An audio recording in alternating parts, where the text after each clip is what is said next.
guys, and welcome to today's video.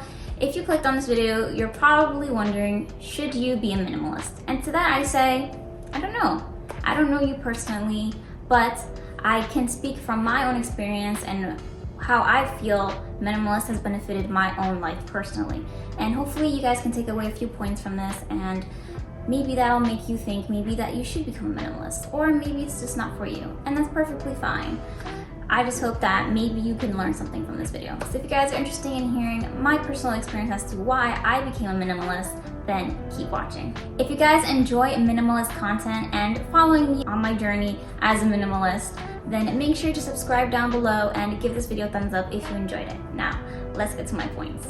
So, I was just like any of you guys, just scrolling through YouTube, seeing all these minimalist videos and seeing all the aesthetic on Pinterest, and they're like, you know what? I want my new house to be like that. And for me, I recently moved into my new apartment, and it was one of those nice open floor plan apartments, and I was like, you know what? This is a fresh start for me. I want to have a beautiful aesthetic for my home. I don't want it to be cluttered, because when I was growing up, my mom had so much clothes, literally walls filled with clothes and closets filled with clothes, and just for her. And that made me think like, wow, my mom, like, just thinking back, I was like, wow, my mom really owned a lot of stuff. And that's perfectly fine that, you know, to own things. But I thought, you know, living, you know, family of three, living in a one bedroom, I just thought to myself, like, finally just thinking, wow, you know, she kind of did have too much. And I just really just wanted to be different from that. I just really didn't want to have all these things. And I never really saw her wear like a majority, maybe only like 10% of what she had she really wore. And I got to the point when I finally decided to move to this apartment that, you know, I looked at my closet and I was like, wait, I have all these things that I've had since middle school, high school, and I don't even wear it. And I was just repeating the same cycle from my childhood, just really just having a whole bunch of stuff and not wearing it. And I know it might seem spoiled, and I know some people can't really afford, you know, having closets filled with stuff, but for me, it was just, I love getting things on sale. Like, I saw it was $2 sale, $1 sale, I just had to have it, you know? It wasn't like I had like these expensive things. I just, like, honestly, like, I love the thrill of getting something on sale. And I know a lot of people are like that, just like, oh man, that's $2, that's $1, I need to buy that. And so that was me, that was my thing. Like, I felt stressed, or I was like, oh man, like, I have like all these midterms coming, or, you know, or I was working and I was just like, man, I want to buy myself something nice. So I would go to like Forever 21 or H&M and I'd be like, oh my gosh, they have this on sale. I go straight to the sale section and I just buy a whole bunch of stuff. I'm like, see, I got like these 10 items for just $2. I got these 10 items for only $10. Like, I am such a bargain hunter. And meanwhile, like, I didn't even wear half of that stuff. And maybe I wore it once or twice. But honestly, this is like a constant thing that many of us do. We just constantly buy things because, you know, we're with our friends or because things are on sale. And honestly, it just fills our home with just a whole bunch of stuff and we don't even use it. So that's personally when that was the changer for me. 4 months ago, that was the changer for me, that I need to just become a minimalist. And I loved the aesthetic at first, and I really loved, you know, all whites, everything all clean. I'm sure like many people do, but I knew that having a son and, you know, being a family of three, that, you know, that wasn't going to really be my like reality. You know, it wasn't going to be super clean walls and super all white everything and barely anything in the house, because, you know, my son has toys and, you know, we have hobbies. You know, my boyfriend, he loves astrology. There's like a huge telescope right here in the living room. If you guys saw my Christmas decor, you probably saw the big telescope. And so we all have hobbies and we all have things that, you know, we love, and we're not going to have clean slate apartments or homes.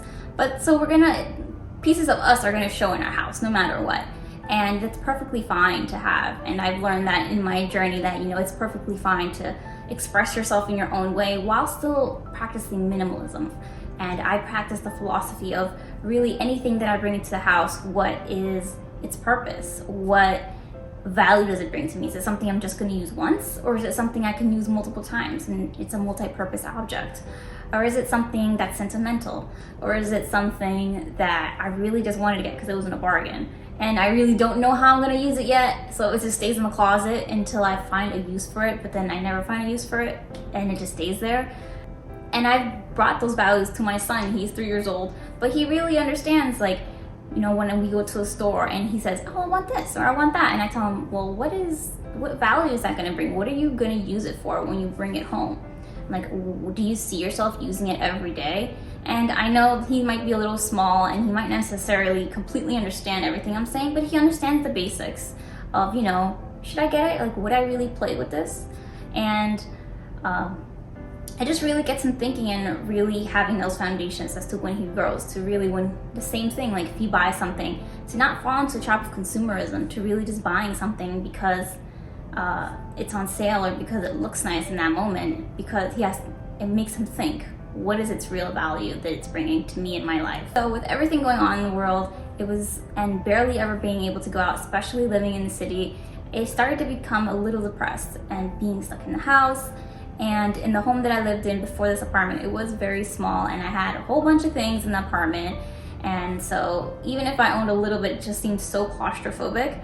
And that really made me also think, like, it made me feel like just really depressed. Like, oh man, I have all these things all around me. I feel so depressed. Like I can't go anywhere. And it's just like all that just really like affected my mental health. So moving to this new apartment, I just was like, okay, the things I'm gonna bring in here, I just want it to be clutter free. Like I really just want to have a clean slate in my brain, not just in my apartment, but really in my brain as well. And I feel like we don't feel like these things affect us, but seeing clutter in the house, seeing piles of dishes in the sink and having a whole bunch of stuff just cluttered up in the walls that don't bring any value, just legit just clutter that, you know, you just gathered over time, just really does affect you. And it just makes you think, you know, just seeing things that just bring you happiness. Like when I see these plants behind me or when I see pictures on the wall, it brings me happiness and makes me feel, you know, happy to see these things. So it's fine if you have things on your wall, but if you don't feel like it brings you actual happiness, there's no point in having it. And that's what really I've seen, that I just had a whole bunch of stuff that I got from Target that I was like, oh, I really like this and that and this. But it was just cluttering my house, and it really just made me feel in my mind kind of cluttered. So being on this journey of minimalism, I decluttered my closet 2 times already. If you guys want to see my second declutter, I'll post that up here so you guys can see that. But the first declutter, it was just literally like 6-7 bags filled to like literal huge, like 10-gallon, I think it was like 10 or 5-gallon bags of just clothes. So yeah, I really decluttered a lot. And I honestly just feel so happy.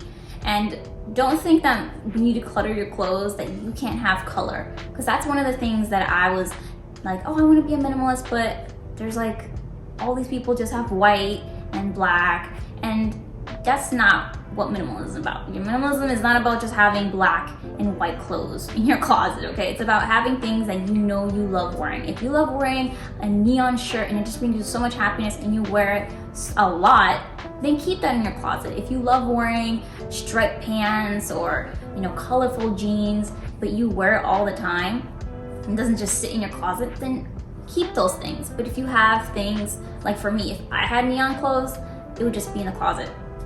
I would never wear it, you know? It's like, for me, it was just trial and error of seeing what colors really fit my color palette. And that's what I invite you to do as well. If you are trying to declutter and you see, you know, these colors just really don't suit you and you thought it would when you purchased it, but it just doesn't, then just donate it or sell it. First try selling it, and then if it doesn't sell, donate, because I'm sure there's so many people out there, especially now where everybody's just trying to declutter, that so that's why I definitely recommend, if you're just somebody that, you know, might want your clothes, ask a friend or family member if they want to have your clothes, try selling it, and then try donating it, if not, as a last resort. But definitely, for me, I just naturally always loved black, So it wasn't me trying to fit into a minimalist look. It was just a color I always loved. And I started realizing I love peachy colors. I love the peachy aesthetic. I love, I don't really wear white. I wear more off-white.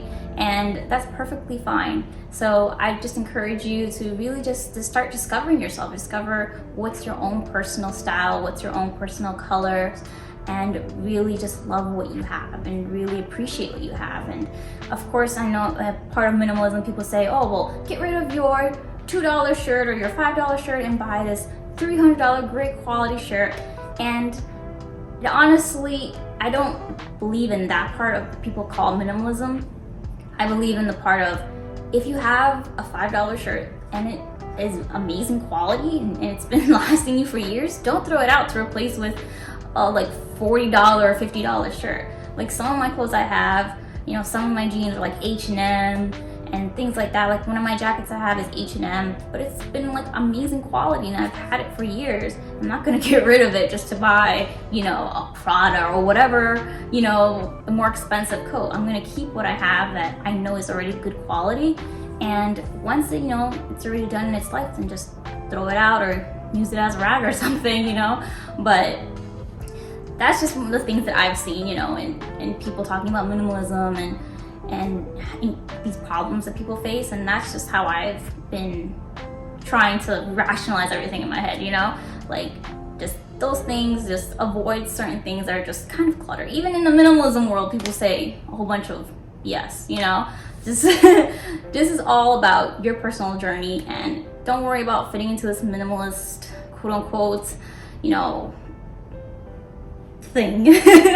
Focus on how can I benefit from these aspects of minimalism? How can I benefit from these other aspects?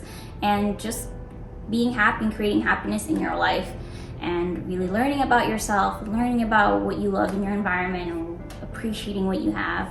Those are the main lessons that I hope that you guys can take with you, that I've learned on this minimalism journey. So I hope you guys have learned something from this video, and it's maybe encouraged you to declutter or to minimalist yourself. And I'd love to hear down below what this sparked within you guys, and if you agreed with any of my points.